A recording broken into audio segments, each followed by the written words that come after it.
Un saludo muy especial a todos los asistentes a este curso de la Escuela de Litigación Oral, a la Escuela Latinoamericana de Litigación Oral. Para mí es un motivo de gran alegría poder compartir con ustedes dentro de este curso y ojalá próximamente podamos participar de eventos presenciales en alguna de las hermosas ciudades peruanas o que nos puedan visitar aquí en Colombia. Yo soy Santiago Tres Palacios Carrasquilla, soy abogado colombiano, como se los he dicho, soy magíster en Ciencias Penales y Criminológicas de la Universidad Externado de Colombia y he tenido la oportunidad y el honor de capacitarme con distintas instituciones como el Departamento de Justicia norteamericano, soy consultor de la Oficina contra las Drogas y el Delito de la Organización de Naciones Unidas UNODC y también he podido participar con INL y distintas instituciones intergubernamentales en procesos de capacitación en Panamá. Una de las oportunidades que más me ha permitido conocerlos y viajar a los distintos países latinoamericanos y conocer sus ordenamientos ha sido mi participación con el Centro de Estudios Sociojurídicos Latinoamericanos, visitando distintos países de Latinoamérica y pudiendo compartir sobre las distintas técnicas de litigación y también sobre asuntos dogmáticos que ustedes saben nos vinculan dentro del derecho penal. Para mí esta actividad es bastante singular porque hemos sostenido con Perú desde el último año un diálogo bastante fecundo, sobre todo participando con la Comisión de Implementación del Sistema Penal Acusatorio, así como nuestra asistencia a diversas instituciones de educación superior. No me queda sino agradecer a la escuela por la oportunidad y por la confianza que deposita al considerar que alguna de las manifestaciones que yo pueda hacer aquí, el día y hora en el que puedo grabar este video y que van a ser oídas el día y hora que usted pueda escucharlo, pues nos permitan enlazarnos a pesar de aún no poderlo hacer de manera material. Así que empecemos, ya basta de tanta presentación. Nos ha correspondido hablar sobre los alegatos finales, que es la etapa de cierre litigiosa del juicio oral desde aquí hasta Cafarnaún. El juicio oral tiene en los alegatos finales la última oportunidad para que los litigantes intenten convencer al juez de que durante el juicio expusieron más y mejores argumentos, más y mejores pruebas, y que de la relación entre la norma jurídica, los hechos y la prueba, la sentencia ha de ser favorable a sus intereses. Muchos consideran hoy o proponen hoy que el litigio no es el arte de convencer al juez y consideran por el contrario que el juez es un ser que va adquiriendo su conocimiento a través de las distintas prácticas probatorias y que los alegatos no tienen ninguna importancia. Si uno cree esto, si uno en verdad cree esto, es decir, que los jueces son personas que no escuchan el alegato del litigante, tiene que llegar a la conclusión entonces de que esta etapa debería ser suprimida. Y debería ser suprimida no solo esta etapa, sino que suprimamos también los alegatos iniciales. Y no entiendo yo por qué se nos permitiría hacer contrainterrogatorios si el juez ya tiene acceso a la verdad. Yo opino todo lo contrario. El conocimiento del juez, llamémoslo conocimiento de la verdad como correspondencia o el aseguramiento de la información, el convencimiento del juez si acudimos a un sistema de íntima convicción, es decir, sin importar cuál de los dos modelos aparentemente contrarios aplicáramos, el conocimiento que funda la decisión del juez es susceptible de ser nutrido por las alegaciones de las partes, por los argumentos que presentamos, por la manera como tejemos las ideas que vamos a presentar ante este, y es por ello que una adecuada reflexión de la manera en cómo comunico al juez los planteamientos sobre el caso es indispensable para una correcta ejecución de las adecuadas técnicas de litigación. Obviamente, no podemos llegar al extremo de creer que nuestras palabras son súper poderosas, que nuestras palabras tienen un margen de credibilidad tan amplio que el juez se va a enfrentar contra un muro con lo que le dijimos. Es decir, que el juez pensaba una cosa y después de escucharnos va a pensar otra cosa totalmente distinta, porque eso no ocurre. El juez, si está vigente el principio de inmediación, es decir, el principio según el cual el juez de conocimiento debe estar presente durante todas las etapas del juicio, el juez es una persona que ya ha ido formando su criterio, que ya ha visto lo que la evidencia le arroja, y el litigante lo que tiene que intentar es jugar en esa mente del juez que ya está llena de elementos para tratar de abonar los argumentos, las pruebas, las refutaciones que haya planteado durante el desarrollo del juicio. Es decir, no podemos llegar a ninguno de los dos extremos, que son dos polos que suelen confundirnos. Hay un polo de la completa incertidumbre en la cual vamos a llegar nosotros a la conclusión que el juez es un ser que autónomamente decide, dígasele lo que se le diga. Reitero, si consideramos esto cierto, pues ni para qué los juicios. Mande las pruebas por correo electrónico, que lleguen y que el juez decida, que es el único que sabe derecho en la sala de audiencias. El otro extremo es todo lo contrario, y es considerar que el juez es un ser absolutamente maleable en la forma como ha tejido su intelecto, y que cualquier cosa que yo le digo será por él obedecida, seguida o querida. Ambos polos nos confunden de lo que en realidad es la argumentación en sede del alegato final. El buen litigante debe intentar reconocer que ninguno de estos dos polos son un buen consejero, y que sus argumentos deben encontrarse en lo que, acudiendo a un término bastante aristotélico, llamaríamos el justo punto medio, que no es la mitad geométrica, no es un punto equidistante de los dos extremos, sino que ciertamente se deberá acercar más a un punto que al otro. La pregunta que nos debemos hacer entonces es, ¿el justo punto medio en la técnica de litigación debe acercarse más al polo en el que consideramos que el juez es un ser que no se puede convencer y que él tiene la verdad y que nosotros no realizamos ninguna labor sobre su intelecto, o al polo en el cual vamos a creer que todo lo que digamos puede influenciarlo?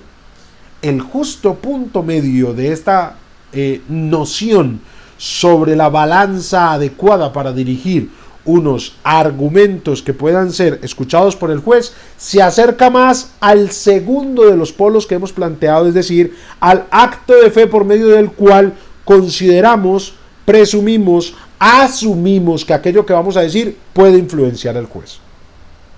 Sin embargo, debemos tener en cuenta que el juez, reitero, es una persona que ya tiene una formación previa. Yo no puedo pretender tener los argumentos tan fuertes que destruyan todas las nociones jurídicas que él tenga, y que yo vengo aquí a enseñarle al juez qué es el dolo, qué es la culpa, qué es la preterintención, cómo funciona la estructura del delito y cómo ha sido la evolución de la doctrina penal en 200 años de construcción racional, pero tampoco puedo creer que es el único que sabe derecho. Quiero que tengamos como primera noción de esta intervención, en la cual no pretendo entrar a la intrínculis, entrar al fondo de nuestros artículos, que además son muy austeros en cuanto a las alegaciones o alegatos finales se refiere, sino que pretendo sembrar algunos tips que considero adecuados, y quizá cuando entren en contacto con su experiencia logre formar una imagen adecuada de esto.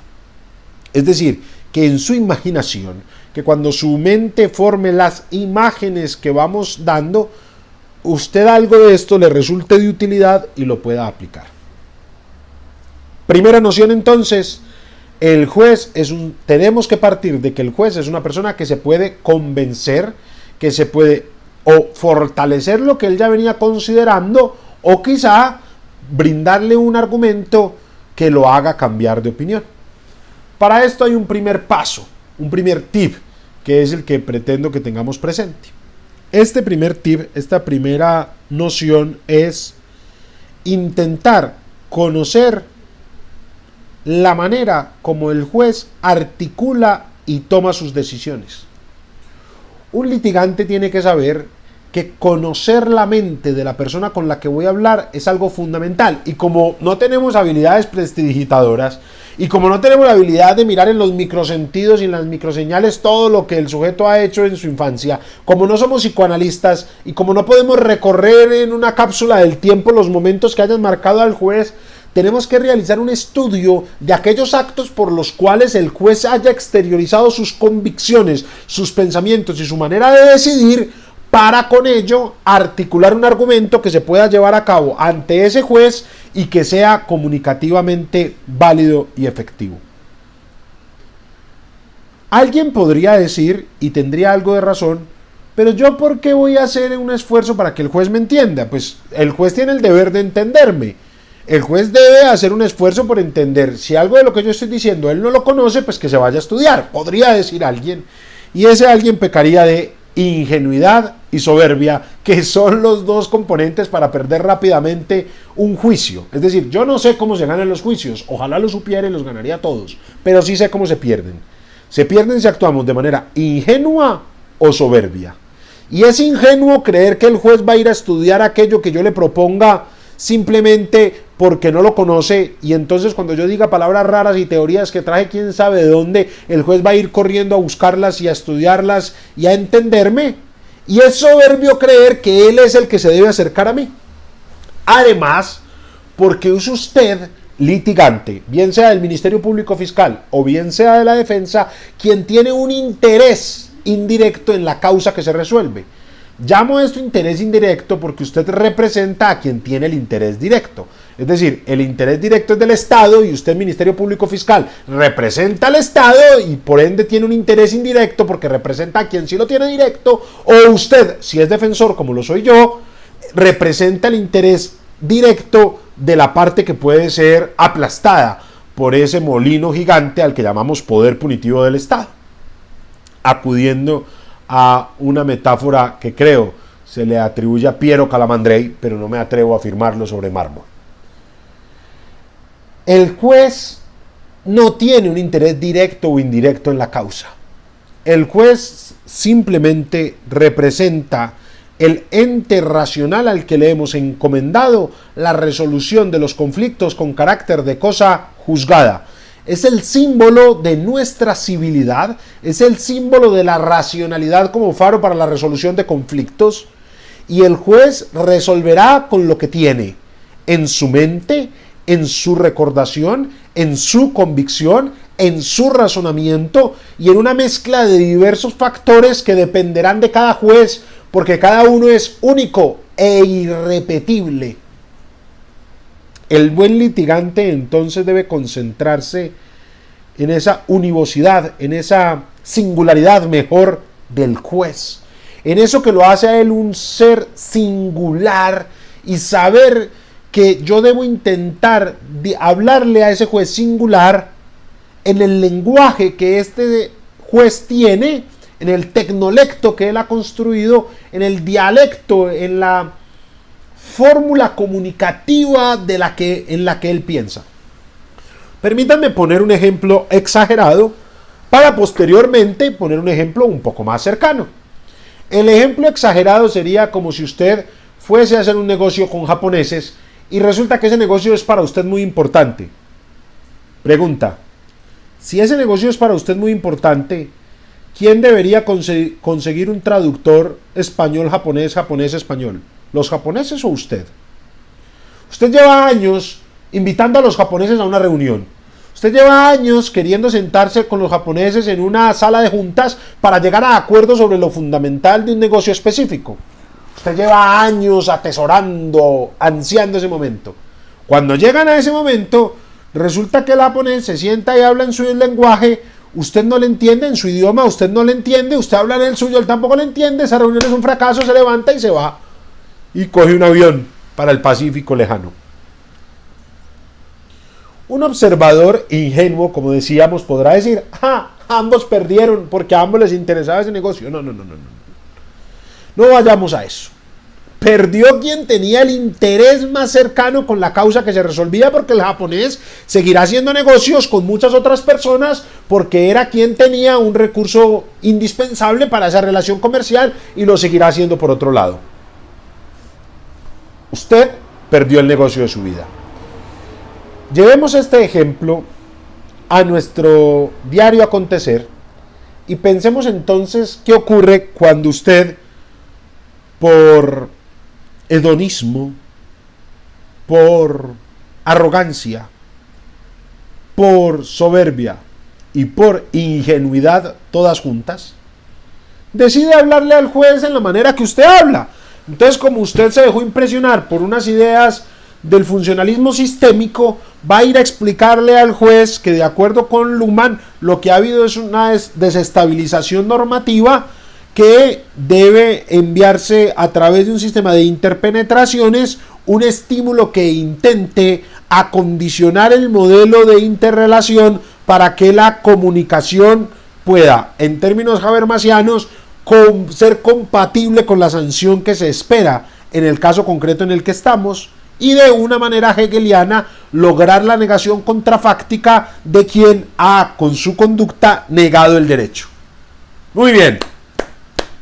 Habla muy bonito, dijo cosas muy enredadas, se nota que ha estudiado, quiero comprar su libro, pero me es imposible fallar con usted.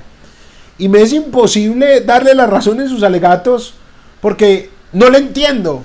Entonces su alegación es lo mismo que exista o que no exista. El juez tendrá que decidir con lo que le brindó la otra parte en su alegación y con lo que él percibió de la práctica testimonial. Y discúlpeme, si a eso le parece correcto, entonces usted para qué prepara los alegatos finales, usted para qué realiza alegatos finales y usted para qué abrió la boca en los alegatos finales. Yo debo, si quiero hacer un negocio con los japoneses, o aprender japonés, o a darme a entender a través de un intérprete, un traductor, con señas, con canciones, con señales de humo, con memes, con lo que se me aparezca, pero tengo que hacer yo el esfuerzo de acercarnos. De lo contrario, las imágenes sonoras que salgan de mi cuerpo, las expresiones que yo logre balbucear, son polvo y nada más, como diría el poeta, y no tendrán ningún resultado práctico en mi interlocutor. Asimismo ocurre con el juez. Yo debo conocer el juez y no les digo que montemos una obra de teatro en la cual yo sea uno en cada sala de audiencias, cambie mi modo de hablar, cambie mi elocuencia, cambie la dicción, cambie la frecuencia con la que expreso. No. Pero hombre, si yo sé que es un juez que sus decisiones las formula alrededor del sentido común, debo hablarle a ese juez con el sentido común. Hace poco en Bogotá hubo un juez que en una decisión, Bogotá, la ciudad capital, ustedes saben, de Colombia, yo por el contrario vivo en Medellín, que es, digamos, la segunda ciudad más importante de Bogotá, después de Bogotá. Supongo que habrán muchos que digamos que somos la segunda ciudad más importante. No sé si los caleños dirán eso, si los barranquilleros dirán eso, pero bueno, creemos los antioqueños que estamos en la segunda población más importante de Colombia. Y un juez bogotano decía: hombre, a esta changua le faltó sal. ¿Qué rayos, su señoría? ¿Qué rayos usted está diciendo? ¿Qué disparate se le ha ocurrido decir? Pues resulta que la changua es un plato típico bogotano con el que se suele desayunar, es decir, comer en las mañanas, y es como no es mi plato predilecto, entonces la descripción no le sonará muy agradable, pero los bogotanos aman este plato. Pero es un plato de agua con cierta carne, a veces con costilla y eso, entonces suelta una sustancia. Y creo que también le echan a eso como un huevo. Yo no sé. La changua es un caldo ahí. A mí me parece insípido, pero que no. Yo confío en ustedes, en que esto quedará entre ustedes y yo, porque esto puede generar un conflicto con muchos amigos bogotanos que tengo. Y yo creo que lo más rico de la changua es que tenga sal, porque la changua es tan supremamente insípida que lo único que habrá de brindarle sabor es la sal. ¿Qué está diciendo un juez cuando dice, en una resolución de un conflicto, cuando está emitiendo una sentencia o un auto, cuando está dando una decisión, qué está diciendo un juez cuando dice que a esa changua le faltó sal? Está diciendo que a esos hechos le faltó prueba, que a esos argumentos le faltó contextura, y que la causa, o mejor, el interés al que le faltó sal debe perder porque no satisfizo las cargas básicas que tenía. Cuando un juez al final de un caso llega a la conclusión de que a la changua le faltó sal, debe preguntarse a qué llama sal, y si la sal es la prueba, fallar en contra de quien tenía la carga de probar. A esto le llamamos onus probandi o carga de la prueba. Cuando le faltó sal argumentativa, tenemos que ver quién propuso la tesis argumentativa que no resultó satisfecha de adecuada manera. ¿Preferirían ustedes que el juez no dijera eso? ¿Que el juez no dijera que a la changua le faltó sal? ¿O es mejor que el juez en la decisión establezca la manera como él habla, que es seguramente la manera como él piensa, para yo poderle hablar en los términos adecuados para él? No estoy diciendo entonces que cada que vayamos donde este juez tengamos que ser changuísticos y que todo sea la changua y que su señoría entonces a esto vea el perejil y vea el agua y vea la costilla. No. Pero a ese juez hay que hablarle con lenguaje absolutamente cotidiano, coloquial, cercano. Es un juez que trae su experiencia vital al despacho, trae su experiencia vital a la toga y resuelve los casos con lo que él es, y él es esto, y por lo tanto yo debo hablarle desde el sentido común, las reglas de la experiencia, los ejemplos cotidianos, aquello que nos vincula a usted y a mí por pertenecer, por estar encarnados en un cuerpo con todas estas singularidades, en unas naciones latinoamericanas con todas las perplejidades que tenemos y que nos hace ser partícipes de una historia común. Entonces yo creo que podemos llegar a encontrar que cierto asunto que yo le quiero explicar al juez, se los puedo explicar de otra manera.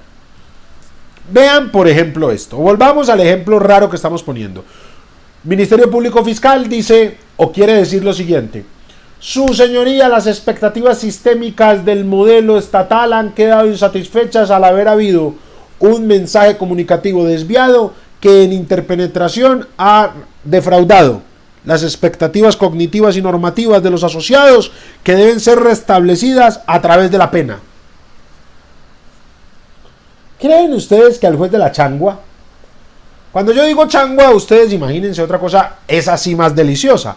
Imagínense ustedes un ceviche peruano tradicional de camarones con limón y sal, y que alguien diga, a ese ceviche le falta limón.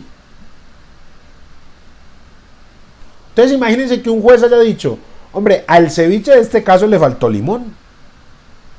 Al juez que piensa así, ¿creen ustedes que le sirve más esa vaina intrasistémica de expectativas normativas que yo no sé qué cuántos, llamando un montón de enredos y confusiones? O un argumento como, su señoría, la conducta realizada por este ciudadano hace que las personas del común creamos que el derecho no está vigente. Es decir, este comportamiento, su señoría, que usted está viendo, le ha dicho a todos y cada uno de los ciudadanos peruanos que el derecho es solo para unos, que las leyes no están vigentes para todos y que este individuo puede negar lo que nos ha costado tanto construir. Y la única manera, su señoría, como los ciudadanos pueden volver a creer que está vigente el derecho penal peruano por este individuo negado, es imponiéndole una pena, su señoría, que restablezca ese sentido de vigencia del derecho. No le estoy diciendo que en un alegato hay que decir esto, no. Les estoy poniendo un ejemplo comunicativo en el que les pido, piensen, en ambos estamos diciendo prácticamente lo mismo, pero creo que el poder comunicativo de una u otra es muy diferente. Ahora, si mi juez acaba de tener una estancia postdoctoral en Bonn y acaba de escribir un libro sobre las expectativas sistémicas y tiene glosas al poder de Luhmann, al libro El poder de Luhmann, y es seguidor de Humberto Maturana, el biologicista, creo yo que resultaría más oportuno hablarle en el primer juego del lenguaje. Y la expresión juego del lenguaje aquí va a tomar una importancia. Ludwig Wittgenstein, un filósofo vienés bastante importante del siglo XX que se los recomiendo, que algunos de sus críticos, o digamos la crítica más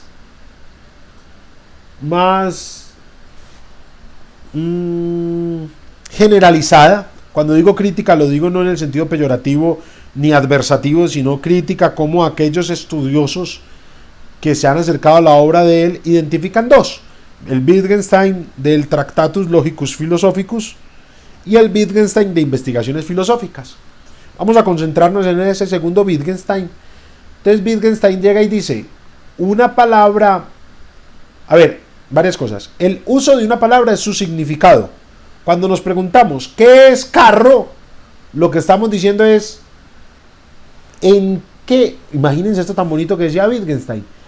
¿Qué tecla de la imaginación se presiona cuando yo escucho la palabra carro? ¿Qué sonido en mi imaginación se activa cuando yo escucho la palabra carro? El significado de una palabra es su uso. Cuando yo digo ¿qué significa carro?, lo que estoy pensando es ¿qué hago? ¿Para qué empleo la palabra carro? ¿Para qué empleo la palabra carro? Y ese es su significado. Y Wittgenstein va a establecer que además tiene muchas otras formas de llamarse en la lingüística, las acepciones, la polisemia del lenguaje, etc. Pero Wittgenstein lo va a decir con esa bella metáfora de, hombre, todo depende del juego del lenguaje, en el que nos encontremos. En el juego por ejemplo, en el juego del lenguaje del derecho, en Colombia, a la imprudencia le llamamos culpa y a la conciencia de la conducta que estoy realizando le llamamos dolo. Hay ahí unas discrepancias, el dolo sin conciencia, el dolo sin voluntad, pero no es nuestro caso. Pero si yo estoy jugando un partido de fútbol y le pego a alguien una patada por detrás, y ese alguien se voltea y me mira aterrado por el golpe que le acabo de pegar, yo le digo, no, fue sin culpa. Y él me va a decir, ¿cómo así? Fue con dolo. No, yo no quería. O sea que fue con culpa. No, fue sin culpa. ¿Por qué?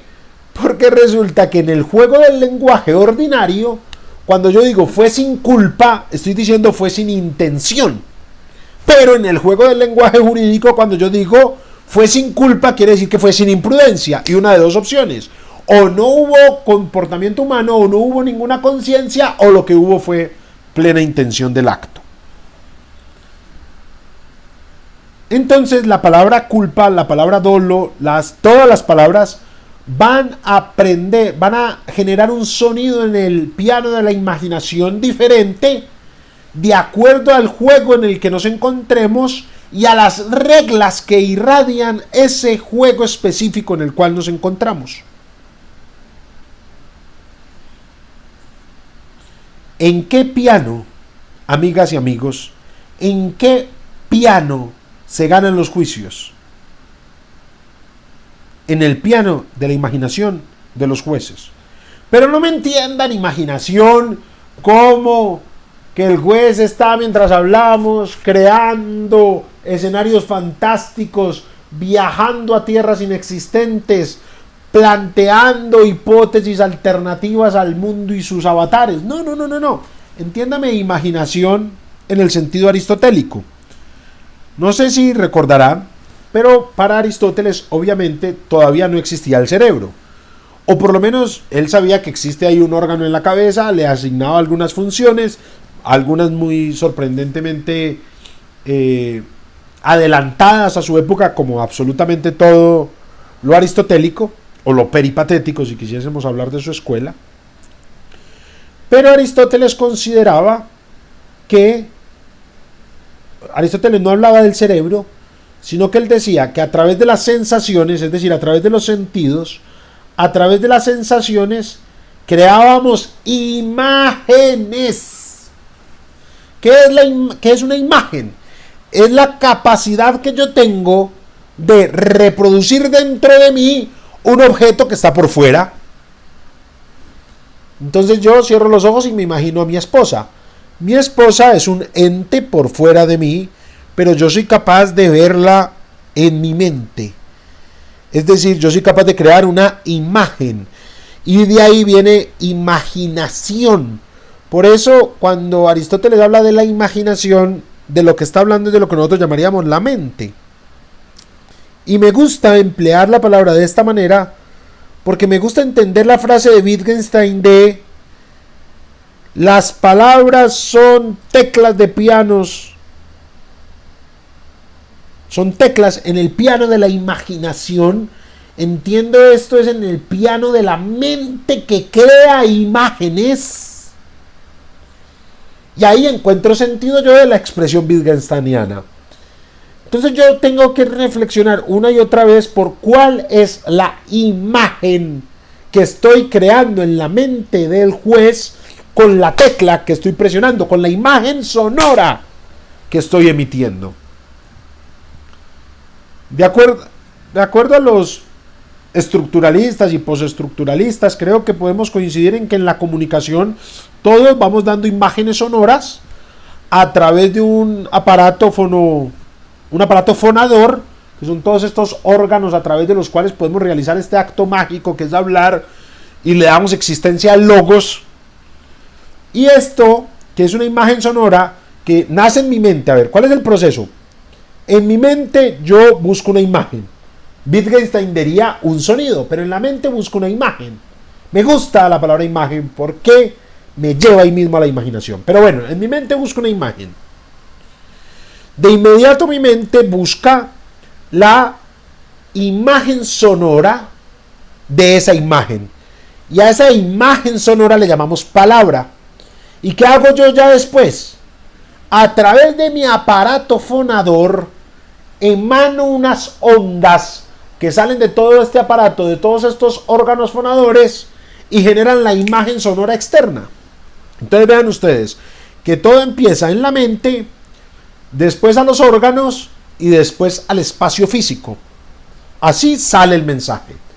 Pero después, ¿qué ocurre con el mensaje? Entra por el oído, es decir, entra por el órgano, lo lleva a la mente, y el que me está escuchando, a medida que yo voy hablando, cada que le disparo una palabra, casa, carro, beca, whisky, antorcha, pelo, perro, almohada, cada que les lanzo una imagen de esta, su mente está formando la imagen. La comunicación entre ustedes y yo, por más diferencias que tengamos, es efectiva única y exclusivamente. Usted forma en su mente una imagen al menos similar que la que yo tengo aquí. Esto es algo maravilloso, es que la comunicación es algo maravillosa. Lo malo es que la volvemos como la hacemos todos los días, como desde que nos levantamos la estamos practicando. No nos detenemos ante el asombroso milagro que significa comunicar. Y es que a pesar de que ustedes y yo no nos conocemos, ustedes no están aquí, yo no estoy allá, yo estoy casi seguro que si les digo la palabra casa, ustedes están creando una imagen similar a la que yo pretendo crearles. Pero si yo les digo, él se va de casa, y si les digo, el cazador caza, y si les digo, el tribunal no casa, y si les digo, él mañana se casa, cada una de estas va creando una imagen distinta, porque cada una les está invitando a un juego del lenguaje diferente. Pero la peor imagen sonora en un diálogo comunicativo, la peor imagen sonora en la comunicación, es la imagen que a usted no le genera, la imagen sonora, el sonido que a usted no le genera la misma imagen. Por eso Wittgenstein decía que los problemas de la filosofía surgen cuando el lenguaje hace fiesta. Muchas de las diferencias que ustedes y yo podamos tener son diferencias lingüísticas. Las discusiones centenarias sobre el significado, concepto, alcance de la dignidad humana es porque no nos ponemos de acuerdo en qué es la dignidad humana. Todo esto, mis queridos amigos, para robustecer la idea básica que he querido transmitirles. Analicemos la manera como el juez habla, porque la manera como el juez habla se encuentra muy cercana a la manera como el juez piensa, y así yo, cuando voy ante ese juez, si hablo de una manera similar a la manera como él piensa, que es como él habla, podré establecer con él un puente más cercano. No necesariamente estoy diciendo que va a decidir conmigo, no porque yo me haga entender de los japoneses. Yo puedo manejar japonés nivel C3. No sé si el lenguaje nipón se mide como el marco común europeo, pero supongamos que yo puedo ser el más hábil hablador del japonés y que el negocio no se cierre. Entonces hasta aquí no les he dicho nada para ganar. Simplemente les estoy diciendo todo para perder. Y quiero volverles a decir esto. Una buena comunicación no garantiza ganar un caso. Pero una mala comunicación sí es una manera muy cercana de perderlo. Y ya les propondría yo, para cerrar este diálogo que hemos podido sostener, que se imaginen una escalera que la vamos a dibujar de manera descendente y después la vamos a dibujar de manera ascendente. ¿De qué depende que yo pueda convencer a alguien? No pensemos en el juez, para que usted me diga, no, los jueces, no. ¿Cómo hago yo para convencer a alguien? Yo solo puedo convencer a quien cree en mí. Es decir, la convicción depende de la credibilidad. Nadie se deja convencer por aquel en el que no cree. Pero nadie cree en quien no confía. Pero nadie confía en quien no quiere. Nadie quiere a quien no le interesa. Y a nadie le interesa aquello con lo que no se identifica. La puerta para que la comunicación sea asertiva comienza por la identidad. Y los invito a que en este cierre de nuestra intervención recorramos esta escalera al revés. En el juez, amigas y amigos, primero, busquemos crear identidad. Y esta es la charla de hoy. La charla de hoy no es otra cosa que hablemos el lenguaje del juez para que éste se pueda identificar con mi argumento y así facilitar el proceso de convicción. Identidad. Cuando el juez se identifica con lo que yo le estoy diciendo, lograré el segundo escalón, que es que se interese. Cuando el juez se interesa por mi causa, puede llegar a sentir afecto por mi causa. Cuando tiene afecto, esto le puede generar el conocimiento con base en la credibilidad, la confianza y la convicción. Pero no me entienda convicción como la íntima convicción, no. Entiéndanme que el propósito de ir a un juicio, el propósito de alegar, es intentar influir en quien tiene la capacidad real y concreta de resolver el conflicto.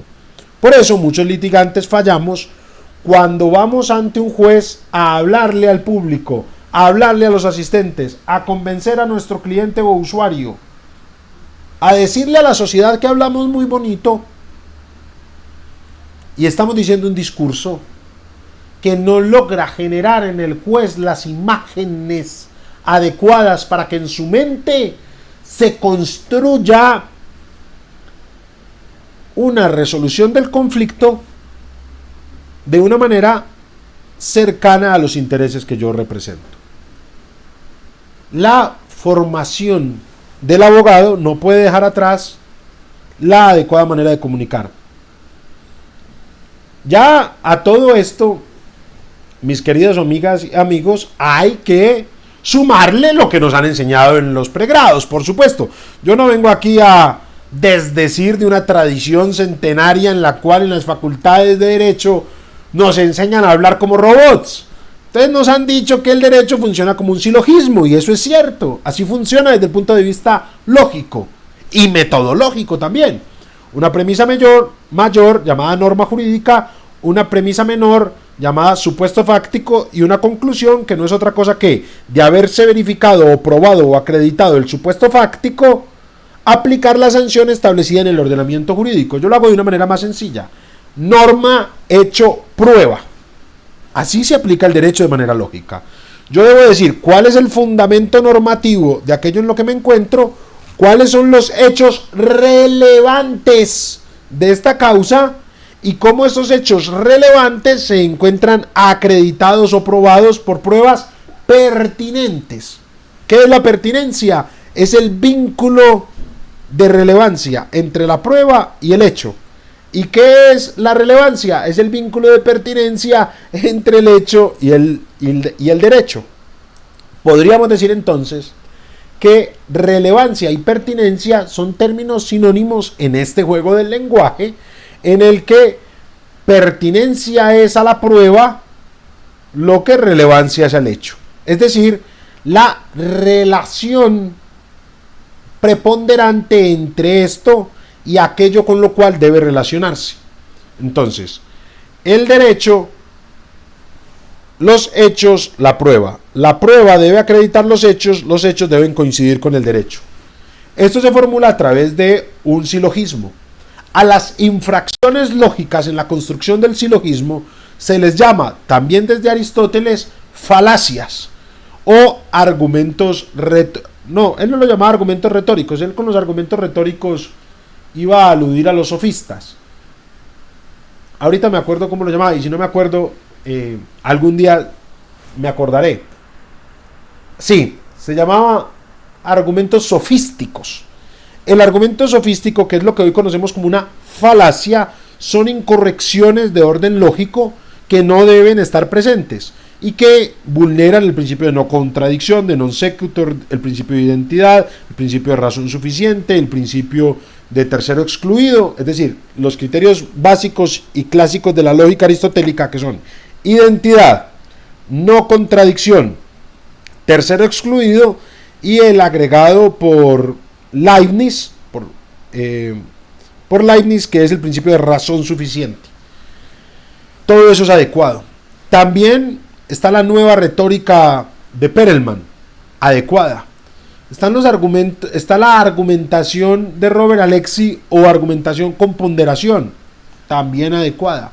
Está la tópica, que es defendida por García Amado, también. Está la propuesta argumentativa de Manuel Atienza sobre la validez argumentativa racional. En últimas, todas se sintetizan en dar más y mejores razones o argumentos que la contraparte. Pero no hay un modelo de argumentación por naturaleza correcto. No hay un modelo de argumentación válido de manera absoluta. No hay un modelo de argumentación universal o con pretensión de universalidad.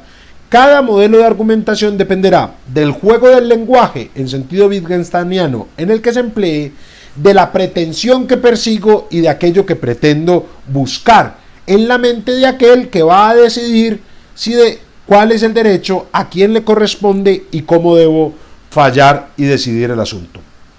Amigas y amigos, el alegato final es la oportunidad adecuada para argumentar sobre lo ocurrido dentro del juicio, intentando generar identidad y proponiendo una solución jurídica, un proyecto de sentencia que sea acogido por el juez en su fallo.